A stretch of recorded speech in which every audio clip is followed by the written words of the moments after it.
أعوذ بالله من الشيطان الرجيم. بسم الله الرحمن الرحيم. بسم الله. السلام عليكم ورحمة الله وبركاته. إن الحمد لله نحمده ونستعينه ونستغفره ونعوذ بالله من شرور أنفسنا ومن سيئات أعمالنا. من يهده الله فلا مضل له ومن يضلل فلا هادي له. أشهد أن لا إله إلا الله وحده لا شريك له وأشهد أن محمدا عبده ورسوله. أما بعد، قال الله تعالى في كتابه الكريم: يا أيها الذين آمنوا اتقوا الله حق تقاته ولا تموتن إلا وأنتم مسلمون. وقال تعالى: يا أيها الذين آمنوا اتقوا الله وقولوا قولا سديدا يصلح لكم أعمالكم ويغفر لكم ذنوبكم ومن يطع الله ورسوله فقد فاز فوزا عظيما.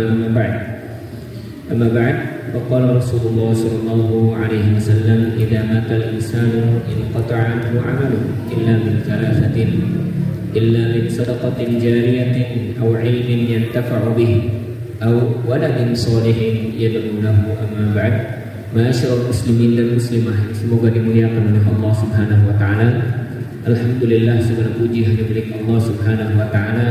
Kalimat yang mudah untuk kita ucapkan, kalimat yang tidak berat di lisan, tapi ternyata memiliki makna yang luar biasa.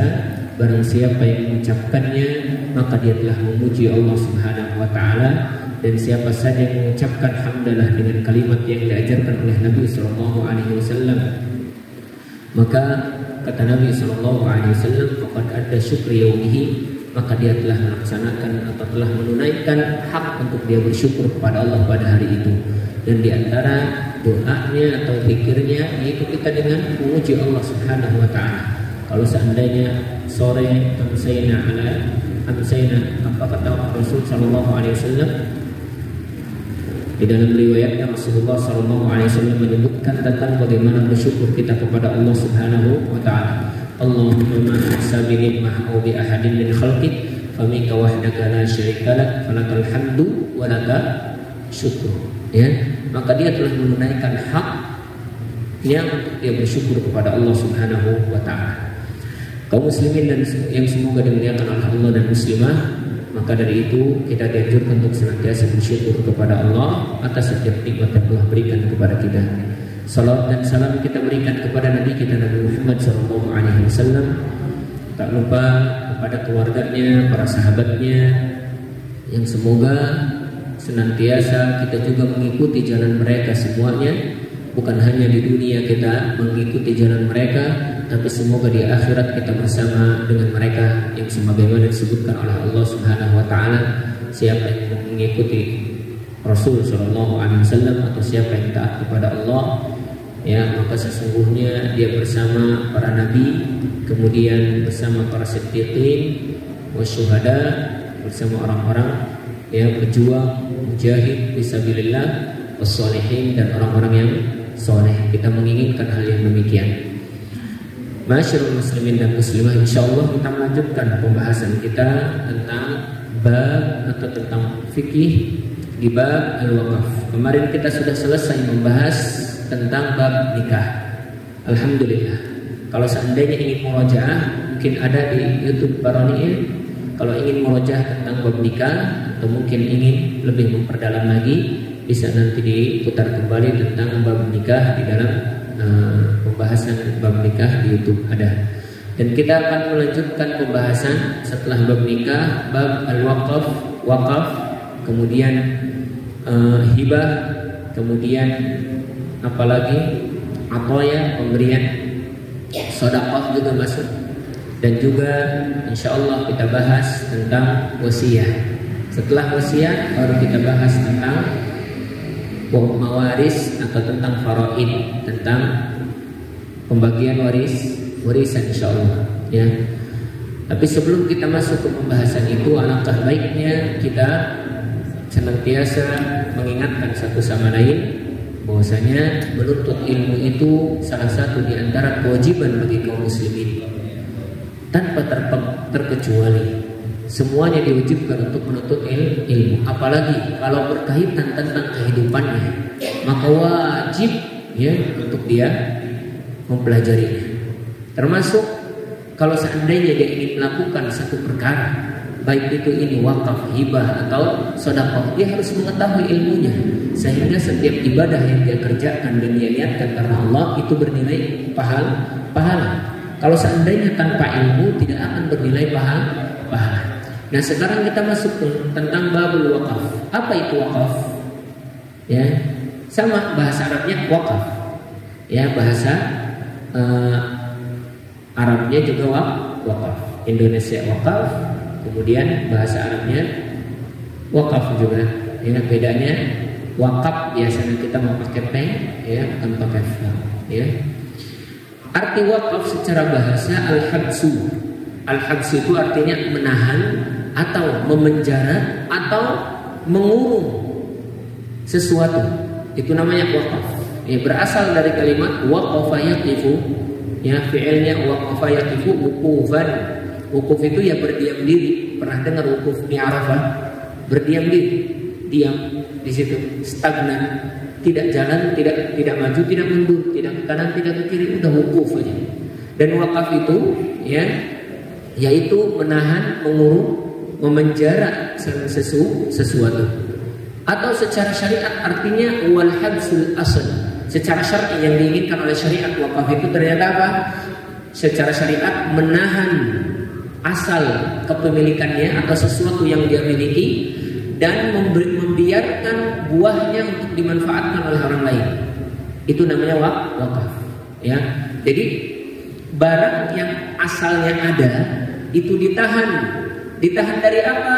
Ditahan dari warisan. Tidak boleh diwariskan, tidak boleh dijual, tidak boleh diberikan kepada orang lain. Ya, itu namanya habsul asli, menahan, ya, asalnya, pangkalnya tidak diberikan, tidak diwariskan dan tidak dijual. Akan tetapi hasil daripada apa yang dimiliki itu, baik buah-buahan atau baik pepohonan atau mungkin bangunan atau mungkin sesuatu yang punya manfaat, maka dipegang asalnya, barangnya, manfaatnya diberikan untuk orang lain, dibiarkan untuk diambil manfaatnya. Itu yang disebut wakaf. Jadi wakaf itu sesuatu yang memang apa? Yang memang diambil manfaatnya oleh orang lain, ya, dan tidak boleh diwariskan. Kalau sudah diwakafkan tidak boleh diwariskan. Itu namanya wakaf. Biarkan orang lain mengambil manfaatnya, ya, apapun itu. Makanya terkadang ada yang mewakafkan sesuatu. Kalau sudah mewakafkan sesuatu, boleh dipegang tuh apanya? Boleh dipegang barangnya yang akan diwakafkan, tapi manfaatnya berikan ke orang lain, diberikan kepada orang lain. Dan hukum wakaf itu mustahab atau dianjurkan dan disunnahkan. Sebagaimana hadis Nabi SAW yang diriwayatkan oleh Abu Hurairah radhiyallahu taala anhu, ya, dalam riwayat Muslim, Rasulullah SAW mengatakan, "Idza matal insanu inqata'a anhu amaluhu." Kalau seorang muslim atau seorang manusia meninggal, terputus amalnya. Illa min thalathatin, kecuali dari 3 perkara. Yang 3 perkara ini salah satu di antaranya shadaqatin jariyatin. Baik, sebelum kita membahas itu, maka ada beberapa perbedaan antara sedekah, kemudian hibah, kemudian atiyah, pemberian. Ya, sedekah masuk di dalamnya wakaf. Sedekah masuk di dalamnya wakaf. Sedekah jariyah, wakaf termasuk di dalamnya. Jadi kalau bicara tentang wakaf, maka kita bicaranya tentang sedekah. Dan sedekah itu apa? Sedekah itu mengharapkan pahala dari Allah, yarjuna thawaballah, hanya mengharapkan pahala dari Allah dan balasan dari Allah Subhanahu wa taala. Dan wakaf bagian daripada sedekah yang kita mengharapkan balasan dari Allah, tidak mengharapkan balasan dari yang lain. Tidak mengharapkan balasan dari yang lain. Makanya kalau kita mau berwakaf, niatkan itu untuk mengharapkan balasan dari Allah Subhanahu wa taala.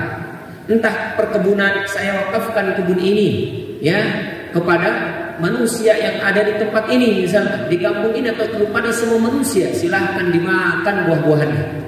Boleh kita kelola dulu tempatnya, khawatir nantinya diambil orang sembarangan, ya, diakuan kayak bikin sertifikat lah. Ya tetap dijaga oleh kita.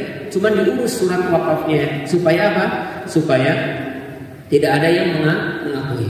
Baru setelah itu buah-buahnya boleh diambil siapa saja. Kalau seandainya memang orang yang punya tempat itu mewakafkan untuk semua manusia, maka boleh siapa saja mengambil manfaatnya. Dan itu bagian daripada sedekah.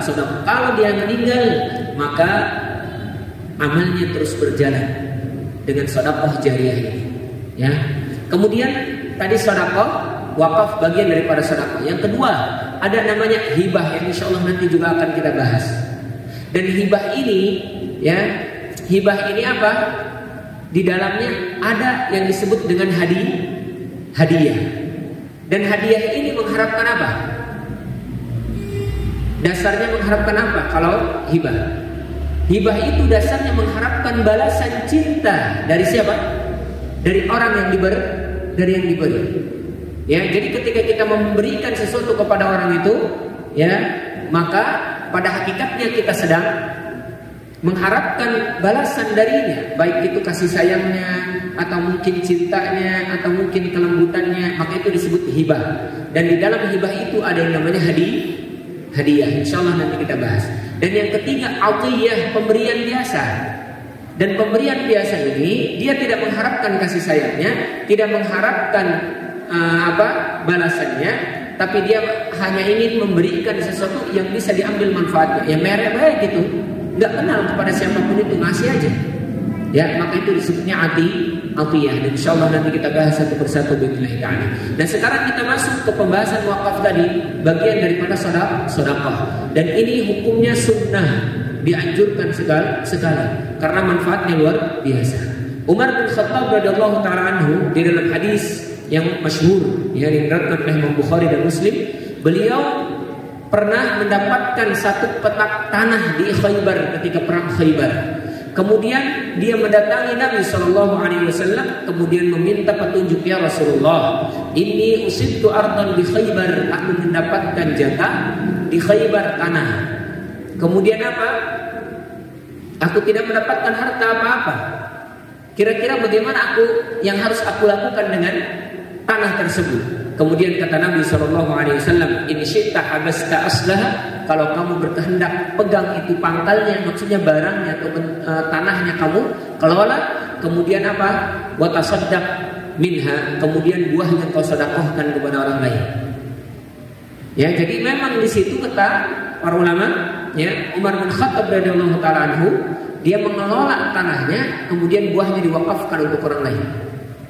Ya, tetap tanahnya itu ketika diwakafkan dikelola dulu supaya apa? Supaya bisa memberikan manfaat. Karena tanah kalaupun tidak dikelola akan rusak, tidak akan menghasilkan buah-buahan. Masyaallah muslimin, semoga dimuliakan oleh Allah Subhanahu wa taala. Kapan kita bisa mendapatkan wakaf dari orang lain atau orang lain mewakafkan kepada kita? Salah satu di antaranya dengan perbuatan. Contoh, kalau ada seorang yang membangun masjid misalkan di satu tanah untuk dipakai, pada hakikatnya dengan perbuatan dia seperti itu berarti menandakan dia ingin berwakaf. Ya, ingin berwakaf. Atau bisa dengan ucapannya, saya wakafkan sepetak tanah ini ya untuk kaum muslimin dibangun masjid atau mushola.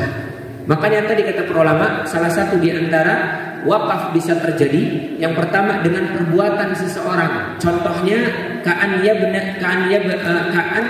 yabniya masjidan, seperti seorang itu membangun masjid, kemudian waya'dan idnan, kemudian membuat izin juga untuk manusia supaya diperbolehkan sholat, maksudnya membolehkan manusia untuk sholat di situ, maka secara syariat itu juga sudah dipandang sebagai wakaf. Ngapain dia bangun masjid? Kan masjid itu bukan rumah yang bisa dikelola, yang bisa dipakai sendiri. Ya, harus dipakai orang lain. Berarti dengan perbuatan dia seperti itu sudah jatuh wakaf. Ya, kata para ulama. Atau mungkin dengan ucapannya seperti dia mengatakan auqaftu, saya mewakafkan tempat ini, saya mewakafkan lahan ini, saya mewakafkan barang ini. Ya, maka itu juga bagian daripada wakaf. Aku sedekahkan tempat ini misalkan, itu juga bagian daripada wakaf. Ya, baik. Jadi kalau seandainya ada orang yang membangun masjid atau musola sudah jelas untuk diisi, berarti pada hakikatnya dia sudah muwakafkan, sudah muwakafkan. Tapi yang selanjutnya rukun wakaf. Wakaf itu ternyata ada rukunnya. Yang pertama yang harus ada ketika mau melakukan wakaf, al-waqif, harus ada yang pewakafnya. Siapa pewakafnya? Yang punya barang. Nggak boleh yang mewakafkan bukan pemilik barang. Tanahnya misalkan tanah Saputra diwakafkan misalkan oleh Paroni. Kata Paroni, saya wakafkan tanah ini kepada masjid, atau saya wakafkan tanah ini untuk kaum muslimin, diambil manfaatnya. Ternyata tanahnya bukan punya dia. Punya siapa? Punya Saputra. Ya, maka al-waqif, ya, wakaf harus pemilik barang atau pemilik sesuatu yang akan diwakafkan itu. Ya. Jadi wakaf yang pertama rukunnya. Yang kedua al-waqfu. Al-waqfu itu apa? Sesuatu yang akan diwakafkan. Apa itu yang akan diwakafkan? Tergantung, ada masjid, ada tanah, ada rumah, ada kendaraan, ada apa lagi? Ya semua yang kira-kira bisa diwakafkan diambil manfaatnya. Ingat, wakaf itu ya sesuatu yang diambil manfaatnya oleh orang lain. Pemberian yang diambil manfaatnya oleh orang lain. Apapun itu yang bisa dimanfaatkan oleh orang lain, ya maka bisa diwakafkan. Dan yang ketiga rukunnya mauqufun alaih. Siapa yang kira-kira penerima wakaf? Boleh penerima wakaf itu ke seluruh kaum muslimin dan fuqara, ibnu sabil, atau mungkin boleh ke lembaga yang bisa mengatur wakaf. Ya, boleh kepada lembaga yang bisa mengatur wakaf. Kepada masjid misalkan diwakafkan untuk masjid supaya dimanfaatkan oleh masjid, hasilnya kemudian dipakai untuk kaum muslimin fuqara, dibagikan kepada kaum muslimin dan fuqara. Jadi wakaf itu untuk dinikmati oleh semua kaum muslimin, untuk dinikmati oleh semua orang, bukan hanya dinikmati oleh satu orang. Bahkan semua orang itu umum, mau dia fakir mau dia kaya, ya. Tapi yang lebih butuh itulah yang lebih harusnya dikasih. Makanya di luar negeri sana semua wakaf itu diberikan kepada siapa saja. Ada penuntut ilmu, ada juga guru-gurunya. Makanya pondok-pondok di sana, atau mungkin madrasah-madrasah di sana, sekolah-sekolah di sana yang diwakafkan atau mendapatkan barang wakaf atau tanah wakaf itu dikelola kemudian sampai menghasilkan uang, dan uangnya itu untuk pendidikan mereka. Makanya gratis kalau di luar negeri, di Mekah, di Madinah. Dari mana itu uangnya? Salah satu di antara dananya dari wakaf. Dari wakaf. Ya, orang yang belajar di Timur Tengah gratis wakaf. Guru-gurunya, syekh-syekhnya dapat honor, dapat mukafa'ah itu dari wakaf. Masya Allah. Makanya kalau wakaf dikelola dengan baik, insya Allah ya akan memberikan manfaat kepada seluruh manusia, ya, terutama kaum muslimin. Masyaallah muslimin dan muslimah yang semoga dimuliakan oleh Allah Subhanahu wa taala. Kemudian yang selanjutnya syurut sihhatul wakaf. Syarat-syarat sahnya wakaf. Jadi syarat, kalau sudah ada rukun maka harus ada syarat juga. Kalau ingin wakaf itu sah, yang pertama an yakuna waqifun jaizatut tabarruk. Yang mewakafkan itu harus yang tahu tentang barang tersebut. Yang mana dia jaizut tabarruk, orang yang diperbolehkan memberi atau bersedekah. Ya, orang yang faham tentang jual beli, orang yang faham tentang hartanya. Makanya kata para ulama tidak sah wakaf dari orang yang gila. Ada orang gila tiba-tiba bawa surat sertifikat tanah, kemudian ngomong kepada anaknya, nih ada kertas, ambil aja buat kamu misalkan. Ya, ngomongnya wakaf kayak atau apa kayak, kalau orang gila maka tidak sah wakafnya. Atau anak kecil ngomong kepada orang dewasa, saya punya tanah, saya wakafkan ke kamu atau saya berikan ke kamu, nih buat kamu misalkan. Ya, maka tidak sah wakaf tersebut.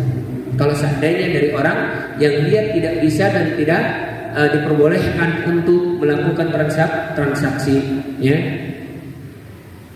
Kenapa? Karena wakaf itu transaksi harta, butuh yang namanya syarat, dan diantara syaratnya yaitu al-aqil, ya, dan diantara syaratnya yaitu aqil baligh. Al-hur, hur itu orang yang bukan budak, karena kalau budak dia tidak bisa melakukan transaksi kecuali izin tuannya, ya. Ar-rasyid, dan orang yang faham, anak kecil, orang sudah paham tentang wakaf. Kalau seandainya dia tidak paham tentang wakaf, tidak boleh, ya. Itu syarat yang pertama. Syarat yang kedua, an yakuna waqfun 'ainan yasihu bai'uhu. Yang diwakafkan itu sesuatu yang bisa diambil manfaatnya, bisa dijual atau mungkin bisa diambil manfaatnya. Apa saja, kecuali sesuatu yang tidak boleh manfaatnya itu diambil. Segala sesuatu yang manfaatnya itu dibolehkan oleh syariat boleh diwakafkan. Sesuatu yang tidak boleh diambil manfaatnya tidak boleh diwakafkan. Contoh apa yang tidak boleh diwakafkan? Ya, yang sesuatu yang tidak boleh diambil manfaatnya seperti alat-alat musik. Tidak boleh. Kenapa? Karena mengambil manfaatnya haram. Tidak boleh dimanfaatkan, tidak boleh. Ya. Atau mungkin apa? Khamar diwakafkan misalkan. Ya, alat-alat lahu tadi, alat-alat musik dan yang lainnya, segala sesuatu yang boleh diambil manfaatnya oleh syariat, ya, maka boleh diwakafkan. Sesuatu yang diharamkan diambil manfaatnya oleh syariat tidak boleh diwakafkan. Bahkan kata para ulama, anjing boleh tidak diwakafkan? Ya, boleh tidak? Boleh tidak ibu-ibu? Tidak boleh. Kenapa tidak boleh? Baik. Sebagian ulama mengatakan anjing tidak boleh diwakafkan sebagaimana khinzir atau babi. Kenapa? Karena dia tidak boleh diperjualbelikan. Segala sesuatu yang tidak sah diperjualbelikan tidak sah untuk diwakafkan. Tapi pendapat ulama yang lain mengatakan anjing, kalau seandainya anjing itu anjing mu'allam, anjing untuk berburu, dan anjing yang sudah diajarkan untuk menjaga, maka bisa diambil manfaatnya dan kata ulama boleh diwakafkan. Kenapa? Segala sesuatu yang bisa diambil manfaatnya maka boleh diwakafkan. Itu tentang anjing, ya, tentang anjing, ya. Ikhtilaf para ulama, tapi pendapat yang lebih kuat kalau seandainya memang anjing itu anjing apa? Mu'allam, anjing mu'allam, tentang anjing yang diajari, anjing yang dilatih untuk berburu menjaga, maka kalau seandainya itu bermanfaat dan memang boleh dalam syariat Islam, ya, maka apa? Maka boleh diwakafkan. Tapi kalau khinzir, babi tidak boleh, karena tidak boleh diambil manfaatnya kalau khinzir, seperti khamar. Wallahu a'lam bishawab. Jadi itu syarat yang kedua, yaitu yang diwakafkan harus sesuatu yang bisa diambil manfaatnya. Kalau tidak bisa diambil manfaatnya tidak boleh. Tidak boleh. Yang kedua, yang ketiga syarat sahnya wakaf imkanul intifa'i bihi ma'a baqa'i 'ainihi. Maksudnya apa? Memungkinkan untuk dimanfaatkan barang tersebut, ya. Dan barang tersebut itu awet, bukan sementara. Jangan misalkan saya wakafkan air, cuman segelas air misalkan, tidak boleh, kecuali dia wakafkan sumurnya misalkan, ya, dan alat-alatnya dan tempat-tempatnya, baru itu boleh. Tapi kalau seandainya dimanfaatkannya hanya sebentar, tidak boleh. Dan tidak memungkinkan juga untuk memanfaatkannya. Saya misalkan wakafkan apa, burung-burung yang berterbangan, burung saya misalkan, atau saya wakafkan apa, kambing-kambing saya yang berkeliaran misalkan. Tidak bisa kita memanfaatkannya, tidak memungkinkan. Kita nggak tahu yang berkeliaran itu punya siapa, ya. Maka harus memungkinkan untuk bisa dimanfaatkan dan baqa, dan harus menetap, tidak tidak pergi dan tidak hilang. Itu syarat yang ketiga.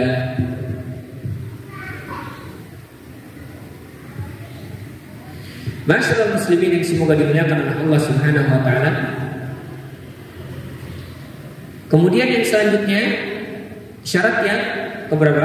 4. An yakuna ala birrin wa qurbatin. Ketika kita ingin mendapatkan pahala wakaf, maka niatkan wakaf tersebut sebagai amal soleh. Syarat sahnya.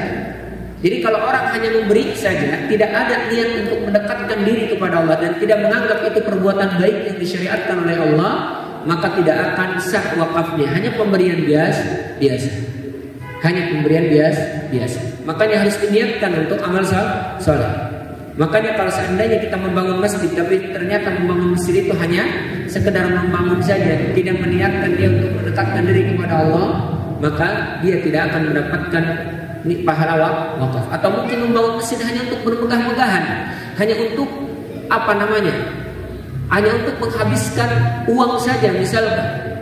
Bingung amat ini bangun apa ya? Masjid aja lah. Masjid yang misalkan terapung di laut nggak diisi, hanya sekedar membangun saja misal, ya tidak ada manfaatnya, maka tidak akan mendapatkan pahala wakaf, tidak sah wakafnya, ya. Kemudian syarat yang ke-5, an yakuna ala muayyanin. Ketika berwakaf harus kepada sesuatu yang kira-kira layak untuk diwakafi atau mungkin ada orangnya. Jangan sampai kita mewakafkan kepada sesuatu yang tidak jelas. Saya wakafkan misalkan kepada siapa? Saya wakafkan misalkan kepada seorang laki-laki. Siapa laki-lakinya? Ya, saya wakafkan misalkan ke masjid. Masjid mana dia? Ya, dia tidak tahu. Itu tidak boleh. Harus kepada sesuatu yang muayyan, mau itu kepada insan manusia atau kepada lembaga, harus dipastikan supaya jelas. Ya, dan tidak boleh kita berwakaf kepada sesuatu yang memang dia tidak bisa memilikinya.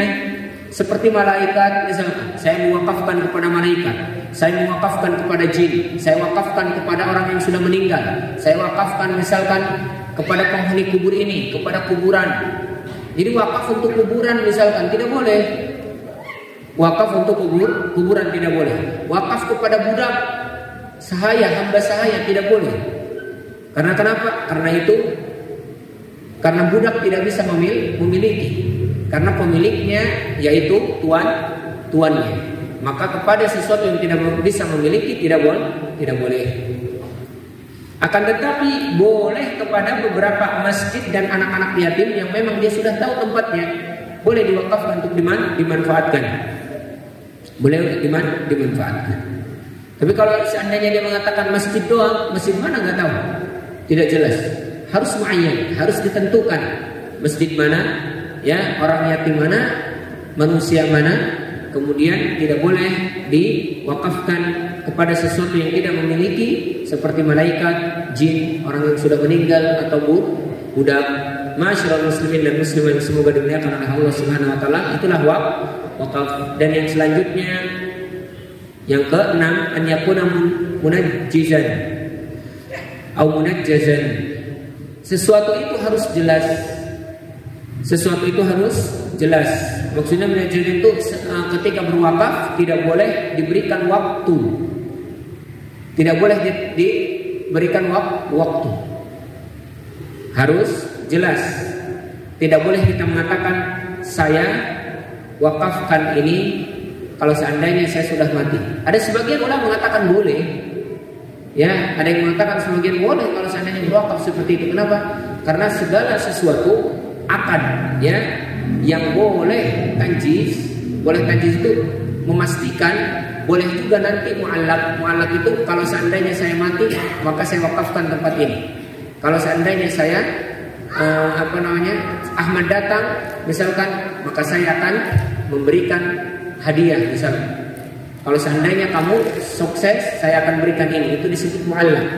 Jadi ada yang namanya ta'liq, ada yang namanya embel-embel.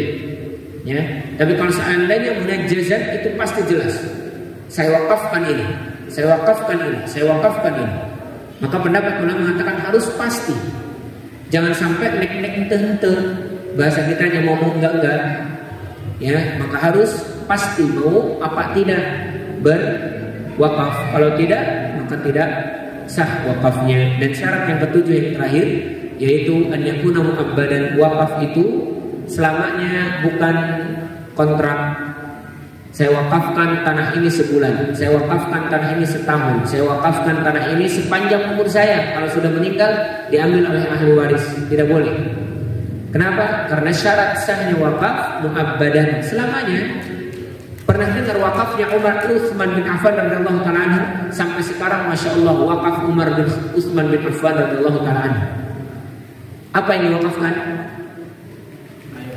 Yes, air sumur yang dibeli dari orang Yahudi. Sampai ada di situ juga apa? Funduk, hotel atas nama Utsman bin Affan radhiyallahu ta'ala anhu. Masya Allah, wakafnya sampai sekarang masih ada. Maka wakaf itu ya selamanya tidak boleh. Sementara makanya kata para ulama, khairu al-infaq atau intifa atau khairul infaq, sebaik-baik infak sedekah yang adwamuha wa a'ammuha naf'an, yang terus menerus dan mencakup semuanya manfaatnya. Jadi nggak terputus-putus. Jadi kalau seandainya kita mau berwakaf yang kira-kira manfaatnya lama, yang kira-kira lama, semakin lama itu barang wakaf, semakin besar manfaatnya untuk kita, dan manfaat untuk orang lain juga besar dan banyak. Ya, maka mu'abbadan. Dan wakaf tidak boleh diwariskan tadi ya, tidak boleh diwariskan, tidak boleh dijual, tidak boleh dimiliki, ya, tidak boleh pokoknya tidak boleh dibagikan. Boleh dijual dengan syarat, kata para ulama. Boleh dijual dengan syarat. Syarat yang pertama, kalau seandainya itu tanah, kemudian tanah itu kurang bermanfaat, maka boleh dijual, kemudian dipindahkan untuk mengambil manfaatnya lebih besar. Karena memang wakaf itu untuk diambil manfaatnya. Kalau seandainya tidak bermanfaat, ngapain? Maka kata ulama, boleh dijual itu wakaf kalau seandainya satu, ya, kurang manfaatnya satu, ya. Misalkan ada satu tanah yang mana di situ pepohonan nggak pernah jadi, buah-buahan nggak ada, jadi nggak ada yang mau diambil manfaatnya, nggak ada yang bisa diambil manfaatnya. Maka boleh dijual, berikan tanah baru yang kira-kira manfaatnya itu jauh lebih baik. Karena memang wakaf itu untuk mengambil manfaatnya, dan tidak ada pengaruhnya kepada yang berwakaf. Insya Allah pahala si wakaf itu masih terus mengalir. Karena kalaupun dijual, ya, itu kan hartanya dari pemberian dia, kemudian diberikan tanah lagi, ya, diberikan tanah lagi.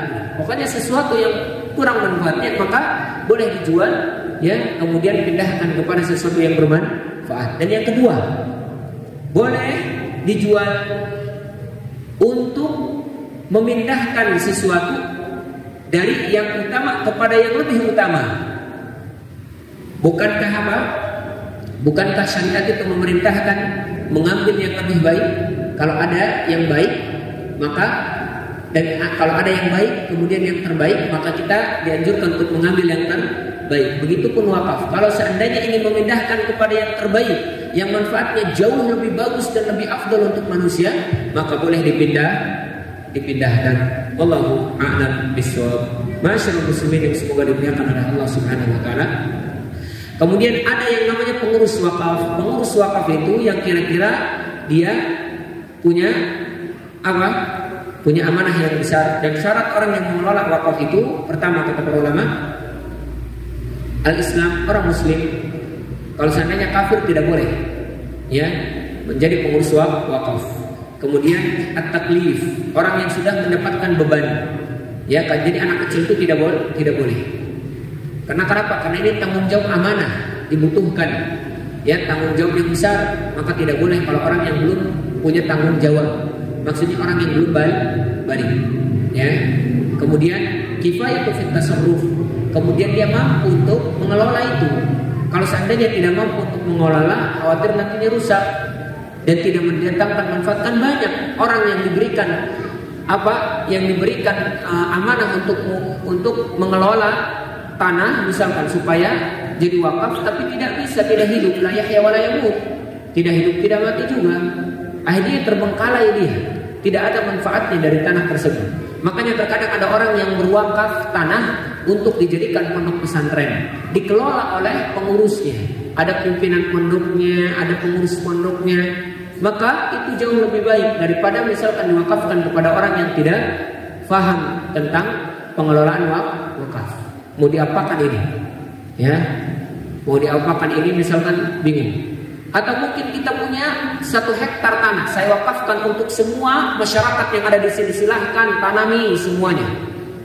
Silahkan tanami, yang mau nanam silahkan. Tapi tidak boleh dimiliki. Gunakan saja di situ. Ambil manfaat tanah tersebut. Buahnya ambil, bagikan ke semuanya misalnya. Maka itu dibolehkan. Ya, dibolehkan. Masyarakat muslimin yang semoga dimuliakan oleh Allah Subhanahu wa taala. Kalau seandainya sudah berwakaf, boleh tidak diambil lagi? Nah, ada nih yang wakaf diambil lagi. Kalau sudah berwakaf, kata para ulama, tidak boleh diambil lagi dengan dalil hadis Nabi Sallallahu Alaihi Wasallam. Orang yang memberi, ya, tidak boleh diambil lagi dengan dalil, ya seperti apa? Seperti anjing menelan muntahannya. Kecuali kalau seandainya wakaf tersebut belum dikuasai.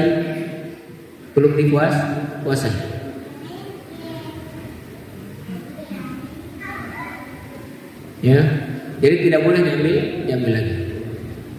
Kalau seandainya diambil lagi, maka apa? Maka tadi diancam oleh Rasul Sallallahu Alaihi Wasallam ibarat anjing yang memakan sesuatu yang sudah dikeluarkan. Ya, dan itu juga masuk dalam hibah pemberian, sedekah dan yang lainnya. Masyaallah muslimin yang semoga dimuliakan oleh Allah Subhanahu wa taala. Maka itulah babul wakaf. Bab wakaf. Ya. Mungkin ada pertanyaan tentang bab wakaf. Nanti masuk ke bab hibah. Yang berapa ini? Bab hibah. Hibah itu mengharapkan mawaddah, kasih sayang, cinta dari orang yang diberikan. Hibah itu artinya pemberi, segala sesuatu yang dihadiahkan. Dan yang memberi itu biasanya mengharapkan cinta dan kasih sayang balasannya dari orang yang diberikan. Ya, dan itu bagian daripada hadiah. Dan hibah itu, masya Allah, luar biasa. Termasuk juga syariat Nabi SAW. Kalau kita niatkan itu sebagai ibadah, maka itu hukumnya mustahab. Mustahab, bisa diberikan pahala oleh Allah Subhanahu wa taala tergantung niatnya. Kalau seandainya yang dia hibahkan itu besar, ya, kemudian dia niatkan untuk ibadah kepada Allah, maka pahalanya pun akan besar. Dan hibah bagian daripada akad tabarru', ya, pemberian sukarela, yang bukan terpaksa. Dan hibah ini tidak boleh kalau seandainya hibah ini untuk anak-anak, seorang bapak memberikan hibah kepada anaknya, tidak boleh tidak adil, harus adil. Dan hibah kepada orang lain tidak boleh diambil kembali. Dan orang lain yang dihibahkan, yang diberikan hadiah, tidak boleh menanyakan, saya mau memberikan kamu sesuatu dari hartaku, kemudian yang diberikan ini mau ngasih berapa kamu ke saya. Tidak boleh nanya. Ya, tidak boleh nanya. Apapun yang diberikan oleh dia terima. Karena memang apa? Karena memang tujuan daripada hibah itu untuk mengambil apa? Atau untuk mengharapkan kasih sayang satu sama lain. Makanya kata Nabi SAW, tahabbu. Saling memberi hadiahlah kalian, saling memberi hibahlah kalian, maka kalian akan saling mencintai. Ya, maka hibah itu sedikit apapun terima. Jangan sampai protes, sekalipun kita sudah memiliki di rumah apa yang kita miliki, apa yang diberikan oleh saudara kita. Kalau ada orang yang memberikan kepada kita sesuatu, terima saja. Karena tujuannya itu untuk saling mencintai, untuk saling menyayangi. Idkhalus surur, memberikan atau idkhalus surur, memberikan kegembiraan kepada orang lain, itu sangat dianjurkan dalam syariat Islam. Jadi kalau seandainya diberi, kita punya sesuatu, terima saja. Jadi kalau punya sesuatu yang diberikan oleh orang itu, kita punya di rumah, jangan ditolak, ambil. Ya, jangan sampai orang memboga tahayang eta masaeutik misalnya. Tidak boleh. ya harus kita terima. Oh ya, terima kasih, syukran.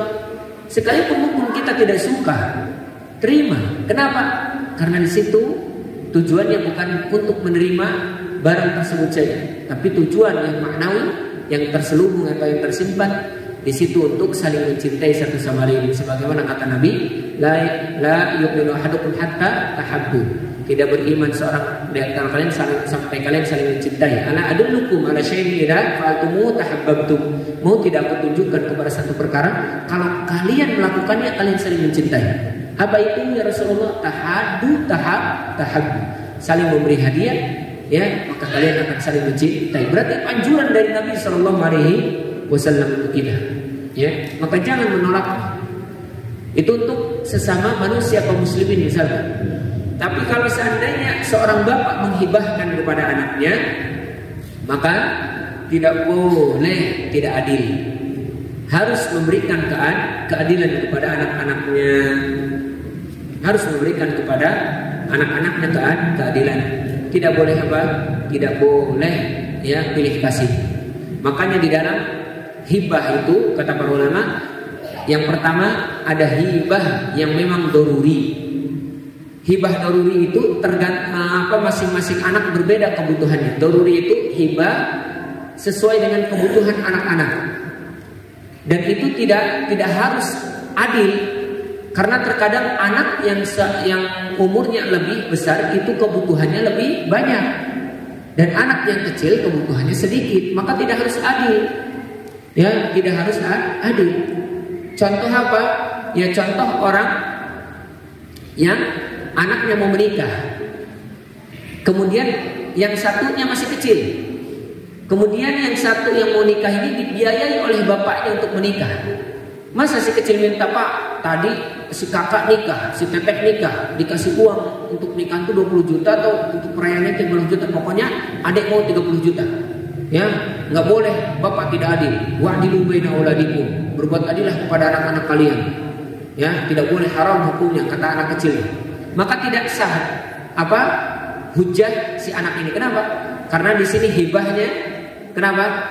Sesuai kebutuhan, maka tidak harus adil. Ya, orang yang belajar dengan orang yang tidak belajar tidak harus adil. Tidak harus adil. Masa orang yang belajar butuh terhadap buku-buku untuk belajar, yang tidak belajar minta juga, Pak harus adil. Kakak diberikan buku, saya juga harus diberikan buku, harus adil. Mau diapakan itu bukunya? Ya, maka hibah itu kata para ulama yang pertama ad-doruri. Kalau doruri tergantung kebutuhan masing-masing, tidak harus sama dan tidak harus adil. Dan yang kedua, hibah sababi, pemberian hadiah atau pemberian atau hadiah dari seorang bapak, seorang ibu kepada anaknya, ya, tidak harus sama. Kalau seandainya hibahnya sababiyah. Hibah sababiyah itu maksudnya apa?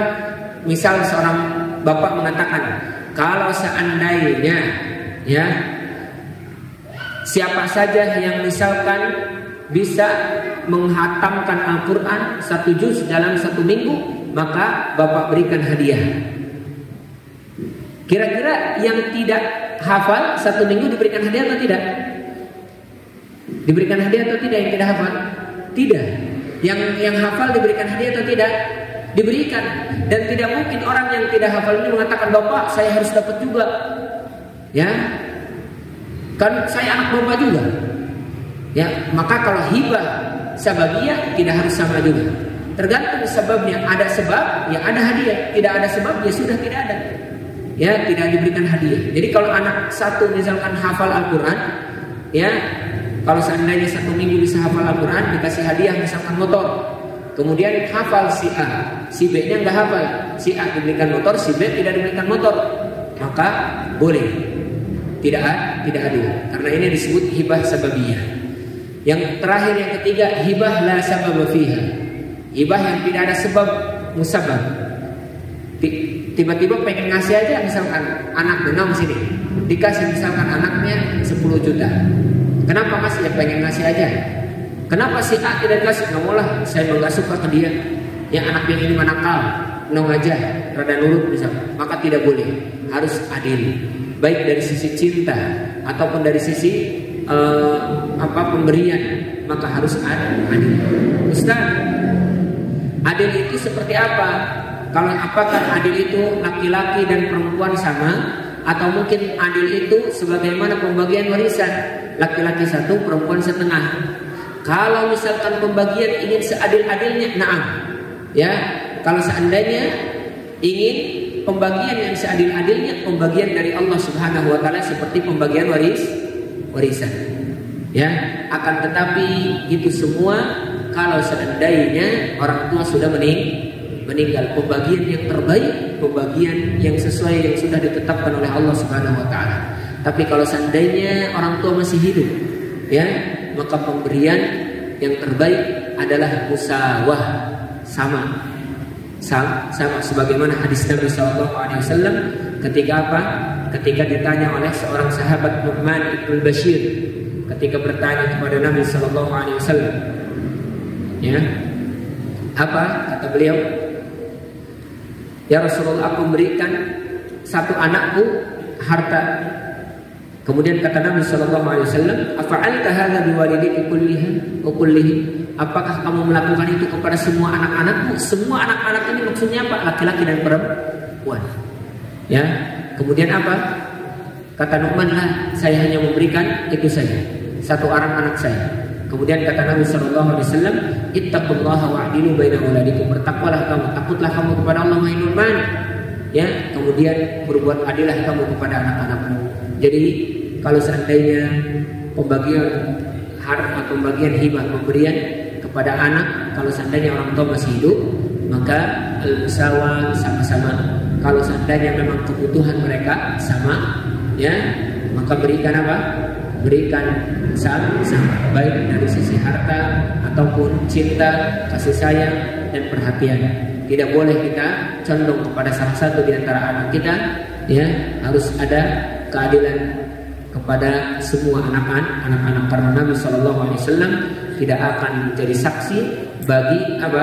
Bagi orang-orang yang tidak adil kepada anak-anaknya. Ya, masyaallah muslimin dan muslimah, semoga dimuliakan oleh Allah Subhanahu wa taala. Itulah bab hibah. Insyaallah nanti kita masuk ke pembahasan selanjutnya, bab wasiat sebelum pembagian warisan billahi taala. Sampai sini ada pertanyaan tentang hibah dan wakaf? Wallahu a'lam bishawab. Afwan. Aku lupa hadza fastaghfirullah li wa lakum. Tidak ada lagi? Wastaghfirullah li wa lakum wa lisa'il muslimin wal muslimat min kulli dhanbin khati'ah fastaghfiruhu innahu ghafurur rahim. Subhanakallahumma wa bihamdika asyhadu an la ilaha illa anta astaghfiruka wa atubu ilaik. Wassalamu alaikum warahmatullahi wabarakatuh.